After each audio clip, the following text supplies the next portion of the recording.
Let me see. Yeah.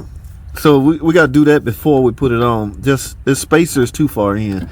So let's just take it out and hammer it. You're not bolted up. Here. Just tap tap tap tap tap.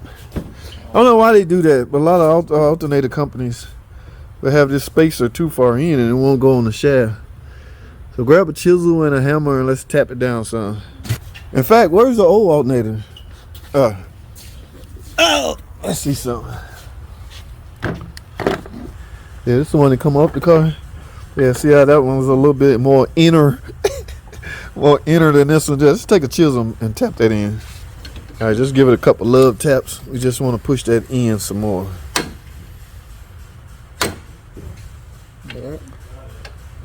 That's it. We good to go.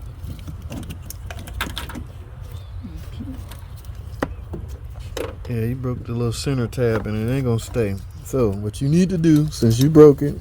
I broke it. Yeah, what happened? What, it was brittle and it just broke? Yeah, but you was about to deliver it like this. This connector wasn't gonna stay on there, dude. It was gonna come off and yeah. But here's what we're gonna do. That connector, alternator connectors are nothing more than injector connectors. We have a ton of wiring harness over here. So I got this connector. All you're gonna do is put this in the place of this. This is damaged. This will not stay on. So you finna become an electrician right quick.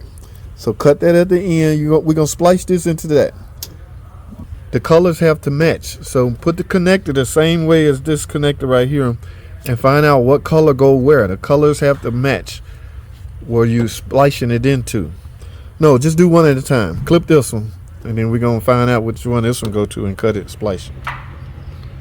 Alright, so we're gonna solder this, but we're not gonna tape it up with electrical tape. These are heat shrink tubing. So cut this in half. We only need 2 little small pieces. Yeah. Yeah, this damn thing, it's not gonna stay on there. Cut that heat shrink tube in half. Matter of fact, since this is longer, put it over that. That's good, man. What's good? Yeah, just squeeze it and put it on there. So what happened? Take the connector that we're gonna replace this with because this won't work. Do you understand why this won't work? Because there's no safety. Yeah, I know. There's nothing gonna grab the tab. No, go ahead and let this slide this all the way down here. Because that's not going on until after we make the connection. Now do your twist. Your gloves might get in your way because you got to make sure that's a good. Yeah. All right, what we're gonna do? Watch what I'm doing. I'm gonna do one. You're gonna do the other one. I'm gonna bend that like this, and bend this like this. My heat shrink tube is already on here because this is gonna go over this after we solder it. Oh, okay. So we're gonna set that right here. Now we're gonna try to make this. Just leave it right there. We're gonna try to. Now I'm trying to make it focus. It's not. It's gonna do this. So we're gonna twist and make this the best connection possible without solder, and then solder is just gonna put the icing on the cake. Like I said, I'm gonna do this one. You're gonna do the other one. So let me grab my soldering gun. I'm gonna do one. You're gonna do the other one. The whole purpose is because you broke this. Broke by itself. It's brittle, guys. The car this old, a lot of stuff on here is brittle, so the minute you touch it, it may snap. So it probably would have broke whoever did it, but you still should have let me know you. Oh yeah, next time yeah. for sure. All right, zoom in. So solder, what we doing solder now? I don't have time to go through a full course, so I'm gonna go ahead and knock this out. I just want some solder on here to close or to connect these 2 wires together. So first we're gonna. Yeah, solder, you're supposed to heat the wire up and then set the solder on top of it, but everybody's different. Now, once you get solder on that, yeah, we might as well do the backside. This is not a professional job, guys. I'm just trying to connect these 2 wires quickly because this customer's on the way and we did not expect for the connector to break. Now I got that on. What we're going to do is slide this heat shrink tube over that. Yeah. Back. See that heat shrink tube over that? So now this is a heat shrink tube. The way to make it work, you're gonna have to heat it. You can either use a cigarette lighter or a heat gun. All right, so we do things right. Let me grab my Heat gun. Alright, y'all remember my Harbor Freight. The Harbor Freight heat gun, $19, y'all. Alright, the goal here is to just simply heat up the heat shrink tube. So we're gonna put that right there. See that heat shrink tube melting? Oh, yeah, like that.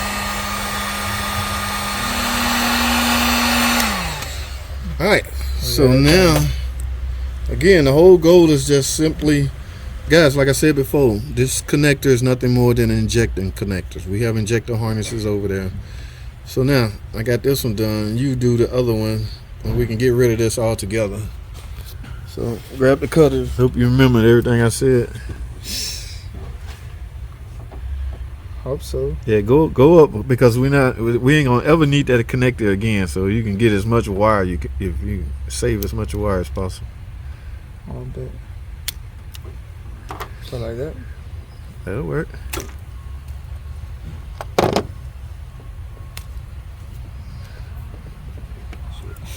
See, no, I mean, but those little thin, yeah, that matters. Yeah, Those little thin wire, not the rubber insulation, but the that carries the current and the voltage. So if it ain't but one or two, that ain't enough. Let me see. Yeah, that should be fine. I think one of those gauges are thicker than the other one. What you forgetting, man? Hold on. I got the rubber. Rubber? That's not rubber. What is that? Heat insult something. Dude, that's heat shrink tube. Yeah, the heat. Yeah, put it on there. But did you put it on there first? Yeah, it's right here. Okay, you got the heat shrink tube on there. Just keep rolling till you get a nice little pretty ball. That should be fine. Now grab your, what's next? The soldering. Yeah, we're gonna connect the two. Let me see how you do it. Everybody different, so you're gonna have to find the best way to work for you. It's on. It's on, so I can. Yeah. Let's see what you do. What you got?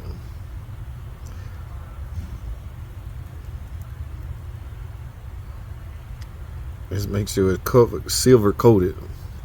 Can't make it too fat because that heat shrink tube is thin. Oh yeah, that's good though. Right? That's good on that side. Flip it over and let's get the whole down wire.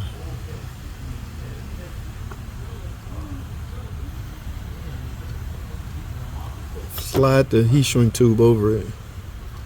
Hopefully not. Oh hell yeah. Make sure it's in the center. And grab your whatever you use to heat the heat shrink tube. Like I say, it could be a cigarette lighter or a heat gun. Harbor Freight $20 heat gun. Now be careful just turning that on, because whatever you blowing is gonna heat up. Yeah, so get it out the way of anything important. And you know the goal, just so till it shrink and cover the whole harness. Yeah. Let's see. Good job. Yeah. So now you can break out your electrical tape. You was asking me, people back in the day used to use electrical tape to make connection, but it is, you can introduce moisture and all kinds of stuff that way. So just tape it up to around about this height right here. And the alternator, you scared me there for a minute. I thought I misdiagnosed the car. I know I diagnosed it right. The alternator was faulty, but when we started up, it wasn't charged. Because, yeah, the damn connector. Right. That about all to do it. Now when you connect this to the alternator, I want to hear that click. Remember what I told you about those clicks? Yeah. Well, y'all, let me see something. Yeah, ooh, it's on there. Yeah, so when you insert it, just push the red safety tab down to lock it in place. So go for it. Let me see, because it's a feel thing. I can't do it for you. You might feel that little click. Yeah. You felt it? I think so, yeah. Now, just try to pull up and see if it come up. Nope. All right, so the locking tab is doing its job. Now, there you go. Last but not least is the safety tab. So the locking tab needs to be held in place by the safety tab. It's like a damn gun. All right, put the the other wire on the alternator, and we should be good. And I should get my charging back. Don't scare me like that. I misdiagnosed the alternator. Nah, man. You wouldn't misdiagnose. How can you misdiagnose things? You know what I'm saying? Ooh, right, guys. I'm done. I'm out. Yeah, that was a little scare. Wasn't too bad. So now we got to get back to this damn problems after problems. And guess what's next on the line? Y'all recognize this? Now we'll talk about this later because y'all ain't gonna believe what happened to this. It's not a defect. Anybody reckon? I ain't gonna even tell y'all what kind of engine this is, but it's a brand new engine. Anybody recognize it? Wait till y'all see what the customer did to this car. All of these, everything over here we doing, swapping this engine. Customer burned this one up because it's sludge. Yeah, so that one's going in this van right here. Okay, now this one right here is for a Durango outside, the exact same freaking thing. She wasn't changing the oil, it's all sludged up. And this one, we'll talk about this one when we get the car in. All right, that's all I have for now, guys. Y'all think I appreciate y'all watching. Stay tuned.